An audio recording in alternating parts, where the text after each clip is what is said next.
CNG की फरहमी तो शुरू हो गई, मगर बंदे से मुतासरा टैक्सी ड्राइवर्स किराए पर तकरार जारी रखे हुए हैं। मैंने साबिक सेक्रेटरी पेट्रोलियम GA साबरी के साथ टैक्सी में सफ़र किया ताकि शहर में कायम स्टेशन से मुतालिक मनसूबा बंदी जान सकूं। तो क्या कोई पॉलिसी है? प्लान तो बना ही नहीं अनफॉर्चुनेटली।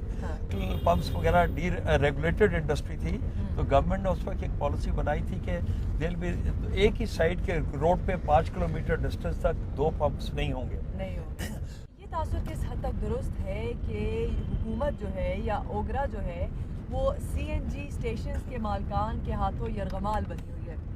आजकल के जो तरीके लग रहे हैं उसके हिसाब से तो यरगमाल की बात आपके टू एक्सटेंट सही है। जो आज क्राइसिस है, क्या स्टेप्स ओगरा ने लिए जिसकी वजह से आज अवाम जी मैं आपको बताता हूँ। देखिए, ये कहते हैं जी कि शहरों में गैस नहीं लगेगी, मेन हाईवेज पे लगेगी, गलियों में नहीं लगेगी, मोहल्लों में नहीं लगेगी। एक तो इनको ये पहले रूल बनाना चाहिए था, और सदन कंपनियों की भी जिम्मेदारी है, लेकिन वो कमर्शियल लोग हैं, उनकी भी मेलाफाइडीज है कि वो अगर ये कहते हैं कि भाई उनको भी प्रेशर डालना चाहिए था कि यहाँ पे अपना एक्सटेंशन करें। बट वहाँ पर भी क्योंकि जो है ऑब्लाइजिंग नेचर वहाँ भी अनफॉर्चुनेटली हमारे यहाँ जो माहौल है वो चलता है, तो उन्होंने वहाँ पर भी किया।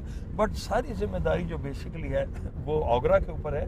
अब ये कहें जी पॉलिसी गाइडलाइंस का इससे कोई ताल्लुक नहीं है, पॉलिसी गाइडलाइंस और चीज़ें हैं। क्या आप समझते हैं कि एक करप्शन ऐसी चीज़ है जिसकी वजह से इदारा वो साख नहीं हासिल कर सका जो वो कर सकता था?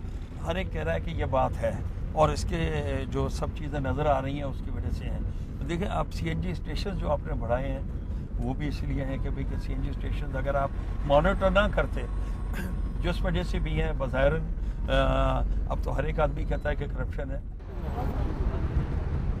गैस की फरहमी शुरू होने के बावजूद CNG स्टेशंस पर आज सार्फिन की लंबी लंबी कतारें कई घंटे लगी रहीं और आधे से ज्यादा दिन इंतजार में गुजर गया। Iram Abbasi, BBC news, Islamabad.